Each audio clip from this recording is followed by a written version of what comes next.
Welcome to the Financial Coaches Podcast, where we talk about how to build your practice from startup to scale up while being the kind of coach your clients crave. Finally, a podcast for financial coaches. Here are your hosts, Maria Casillas and Cody Sizemore. Hello, everyone. Welcome back to the Financial Coaches Podcast. I'm Maria Casillas, and I'm joined by my incredible co-host, Cody Sizemore. We are here to talk to you today about putting yourself out there. And I'm just going to start by saying that this entire podcast is like the number one example of how we did that, because it started basically by Cody saying, hey, I don't see any podcasts out there that are giving me the value that I really want as a financial coach. And I said to him one day, well, just go create one. And he's like, really? Like, would you do it with me? And I'm like, sure. And I said it kind of thinking he was kidding. But I should have known better, because I did know him a little bit better at that time. And you know what? When he said, would you really do it? And I said, sure. Then we just both kind of put ourselves out there and stuck to our word. And here we are. How many weeks into this? I mean, it's almost 200 years. Oh, wow. Mm-hmm. Okay. So yeah, we're definitely like, that's almost 4 years then. Mm-hmm. That's crazy. Yeah. Wow. Okay. Anyway, this is a good prime example of putting yourself out there, but I don't think that that's exactly what we're going to be talking about. We're going to be talking about putting yourself out there for your clients. And so, Cody, before we jump in, I'm just going to ask you, how you doing today? I'm doing great. I'm great. Good. Yep. That's good. You ready to put yourself out there for listeners today? I don't know. Yeah, absolutely. Why wouldn't we? We've done it every other week for the last 4 years. Why not today? Yeah.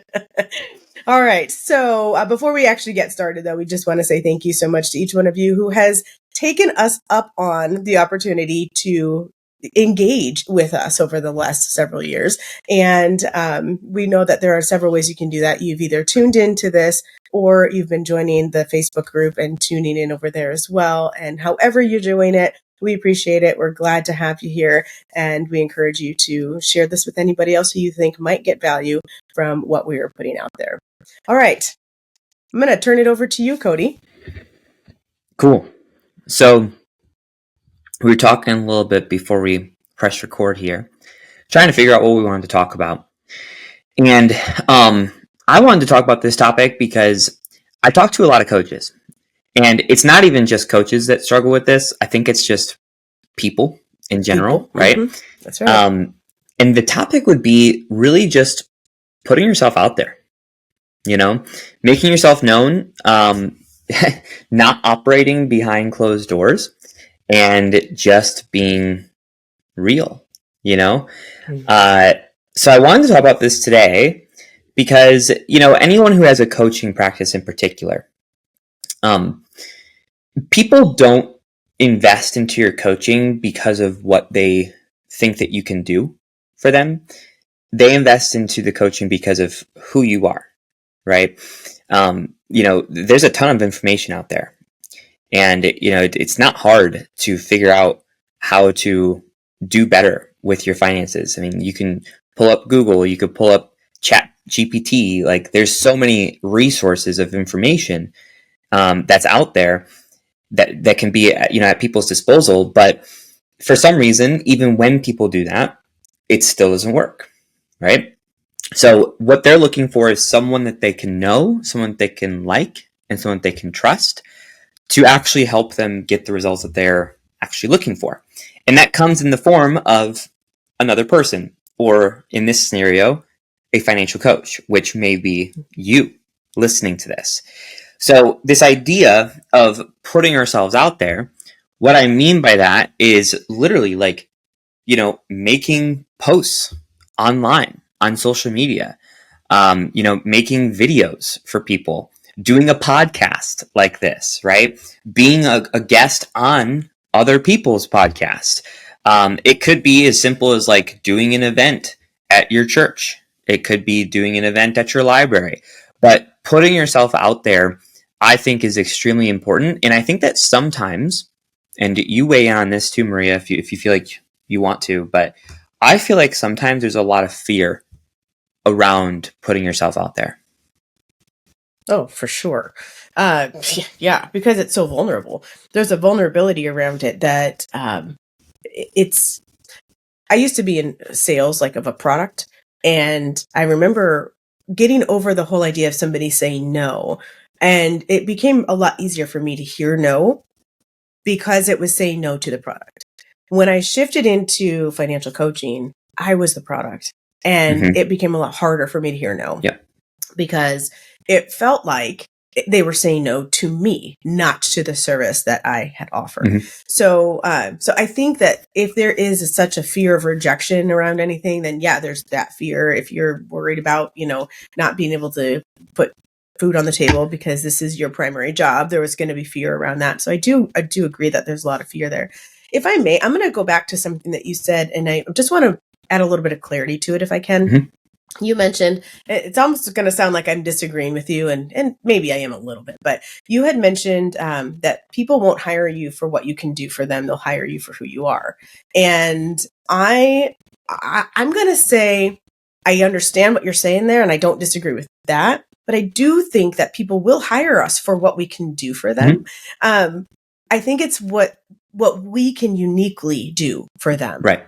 Because you're right that there's so much free stuff out there, and people have so much information coming in, but they don't know how to put it together sometimes, or they need that specifically unique insight that you have to offer. And so I just wanted to clarify that a little bit, because I think if we assume that people are just hiring us for who we are, then it takes them out of the equation. I don't really think people are going to put thousands of dollars down just because they think we're cool. They might put it down to us versus someone else because of who we are. Yeah. But they really are trying to get something specific for themselves out of that. So I just wanted to throw that. I'm glad you brought that up because that's what I meant by that. Okay. So I may have not been super clear, so I do appreciate you calling me out on that. Yeah, sure. Yeah. That's great. So, having said all of that, yes, I do believe that there is some fear and vulnerability around that because of all of those reasons. And because we know this, most people who are listening to us today have hearts of like teachers, hearts of coaches. Like they want to be able to give to people. They want to serve. And we sometimes, we have to be, willing to put ourselves out there in order to serve well. But the paradox to that is if we put ourselves out there in a way that, I don't know, feels inauthentic to them, they're not going to come to us. So, I'll be quiet and let you take that over. Yeah. So that was one thing I was going to say is like a lot of times the fear about putting yourself out there is that you're going to be annoying, B, that it's cringy, C, that you're going to get rejection, all these different types of things, right? And what I will say is like a few things. Number one is you shouldn't care about any of that. And that's easier said than done. But that is just the fact of like, you literally should not care if people think that you're annoying. You should not care, if people think that you're cringy, anything like that. Because the fact of the matter is that you're passionate about something. And there's nothing wrong with being passionate about something, especially when it helps improve lives, So like unapologetically put yourself out there and do it consistently kind of thing. But at the same time, are you familiar with who Mr. Beast is? I feel like you've asked me this before. I've heard of him. I have not followed him. Okay. So you need to watch the videos. Pretty sure you told me that last time. Yeah, he's incredible. He's the biggest YouTuber on the planet. No one can even touch him, kind of thing. And I was listening to a podcast of him recently to where he was kind of talking about how, he made videos for like 5 years before anything actually started to take off. So he made hundreds of videos before anyone started to like pay attention to what he was doing, like what he was doing, and his followers started to gain, right? And he said that, very earlier on in his journey, within those first 5 years, that he would be told by people that, hey, you're cringy. The stuff that you do is not good. Like, you should stop. Mm-hmm. Like, all these different types of things, right? And he said, I was told that then, but now I'm told that I'm a genius. I'm a visionary. I'm inspiring, like all these types of things, right? And he's like, but here's the thing. I'm not doing anything different. Mm-hmm. I'm still showing up as who I am. I'm still, being consistent with things. I'm still being passionate with the videos that I put out. Nothing's changed. It's just the perception from people That's right. that has changed, Mm-hmm. right? So when you talked about being authentic, that's basically what I'm trying to get at with this whole thing is like, you shouldn't be putting out content, or you shouldn't be putting yourself out there just for the sake of doing it and trying to replicate someone, or trying to, hop on like the latest trend or anything like that. Like, you should be authentic. And if that authentic you is someone who's a little bit more animated, who has jokes, or whatever it might be, then don't be afraid to be cringy with certain things, Mm-hmm. because some people look at that as cringy, and other people will be like, man, this guy's really funny, and he's Mm-hmm. relatable and he understands things and all that kinds of stuff. But if that authentic you That's is right. not that way, maybe you're a little bit more easygoing and you're very much of like the matter of fact, straight to the point kind of person, then you should be that person. Like, you don't need to try and be like this super charismatic person, because there's different types of people who are for you and who are for other people. So, the best way to be aligned with your ideal audience is to be yourself, and to, again, to do it unapologetically and consistently Mm-hmm. as well. Mm-hmm. Yeah. If I can, I'm gonna play my mom card for a second because this literally happened this morning, and it kind of blew me away. I had a conversation with my 6-year-old, and she's at that age of reason now where she's recognizing, the difference between a lie and a truth. And she she's starting to like start confessing some of her lies to me, which is a little bit cute and funny and, disturbing all at the same time. Mm-hmm.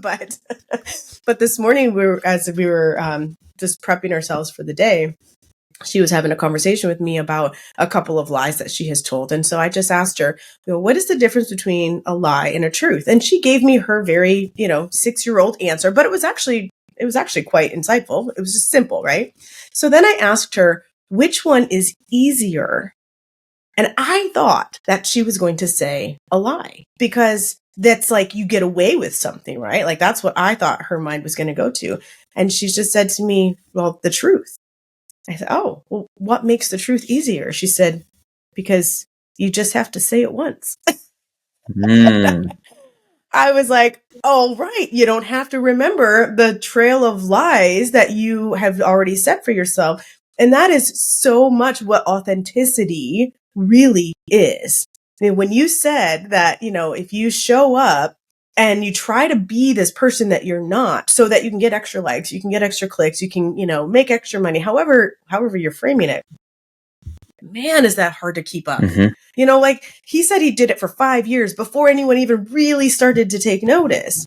Could you imagine having to live a lie for 5 years and then realize that that's the only reason anyone took notice? And then you got to continue to do that? Yeah. Oh my gosh, I'm exhausted just even thinking about having to do that. And so, in the wise words of my 6-year-old daughter, the truth is just easier. Mm-hmm. You might have consequences. You might get in trouble if you tell the truth and you had done something that wasn't good. But you know what? It's just easier. And so, excuse me, if you have a crazy voice, if you have cringy style, I think you're right, Cody, that everybody has something, and there are people who, like, I've stopped listening to people because of their voice. And I just realized, but I would never contact them and say, you shouldn't be doing this because your voice is annoying. Because the truth is, it's only annoying to me. I have the ability and the freedom to just say, I can't listen to that anymore. I actually really appreciated the content, but I just couldn't listen to it anymore. And so I stopped, and I found similar content somewhere else. And you know what? People are going to do the same thing with us. They're going to decide whether or not we are the person that they want to be talking to, listening to, working with. And then they get to do that. Mm-hmm. And then we get to be simply in truth with them. It's just so much easier, I think. So I appreciate you divulging, or excuse me, allowing me to divulge that little bit about our personal lives, because it just is so applicable across so many areas. Yeah. I like what she said about how the truth is easier because you only have to say it once, right? Yeah. So Right. I'm going to She's drop a 6. truth bomb.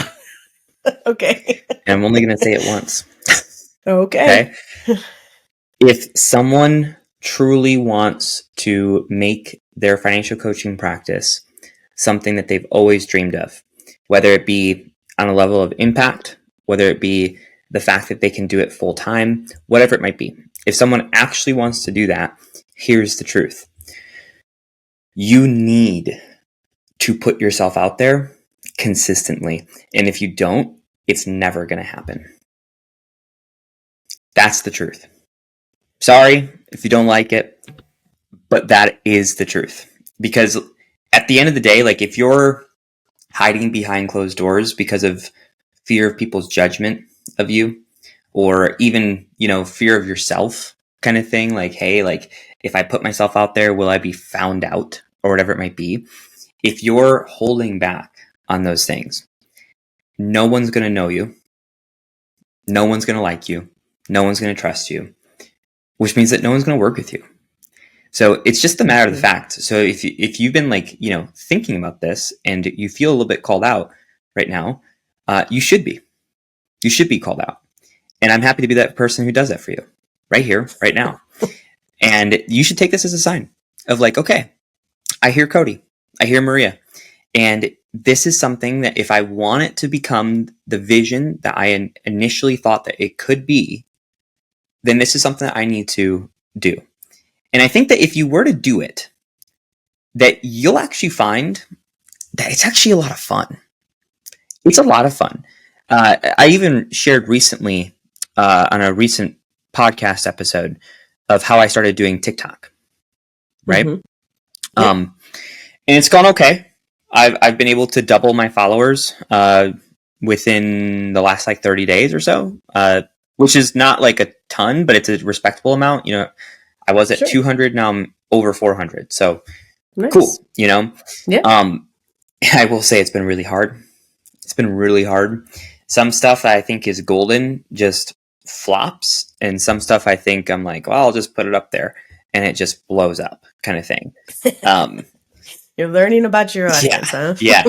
But what I will say is that I've actually really enjoyed the process of it. I've enjoyed the journey of it because I make it fun, Now there's certainly days where I'm like, oh, all right, gotta create another video, gotta edit this video, gotta post it, see what happens.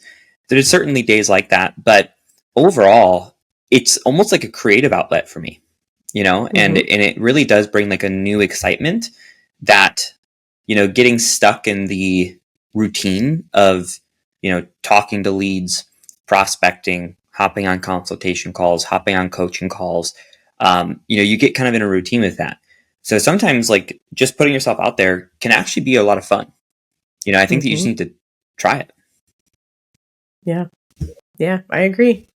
I heard something many years ago. I'll probably butcher it a little bit, but it has stayed with me enough that I'm going to be able to get the point across. And that is to let their need for what you have to offer be more important to you than your fear of offering it. And that, what you just said is kind of wrapped up by what I just quoted there. And it's just, sometimes we have this fear of how we are showing up, but we allow that to stop showing up for the people, and we're actually doing them a disservice. So we have to be able to recognize that their need for what we have to offer is more important than our fear of just putting ourselves out there. That's huge.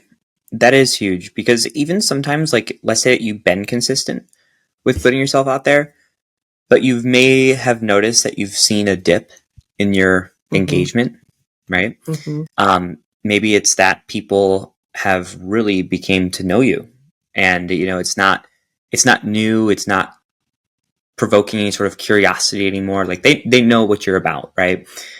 So naturally your engagement might start to go down a little bit. you can easily look at that and be like, well, maybe I'm just doing this too much. Maybe I'm starting to annoy people. Anything like that, right? You could easily look at it that way. In my opinion, though, I think that that's a sign that like you shouldn't let up. Instead, you should just get creative. Find something new. Find something that is a little bit different than what you had done before. That piques that curiosity again. That drives that engagement again. And that's an opportunity for you to just expand your horizons. Try something new. Learn from this whole thing. And who knows, even by doing something new like that, you might actually reach new people as well. Yeah, well stated. Mm-hmm. So the big takeaway is don't be afraid. We talked about FOMO on this show, which is the fear of missing out. We've also talked about what we call FORO, which would be the fear of reaching out to prospects. I'm going to coin this term here today, and I'm going to call it faux show, which is the fear of showing out, right? So put yourself out there, see what happens, have fun with it. And I really do believe that the right people are going to come to you in flocks. So with that being said, you guys enjoy your week again. Thank you again for listening to another episode of the Financial Coaches Podcast, and we'll see you next week. Thank you for listening to the Financial Coaches Podcast, brought to you by New Money Habits and Sizemore Financial Coaching. Submit your questions to our hosts by emailing podcast@newmoneyhabits.com. Be sure to subscribe to be notified of future episodes and join our growing group of like-minded coaches on Facebook. And until next time, happy coaching.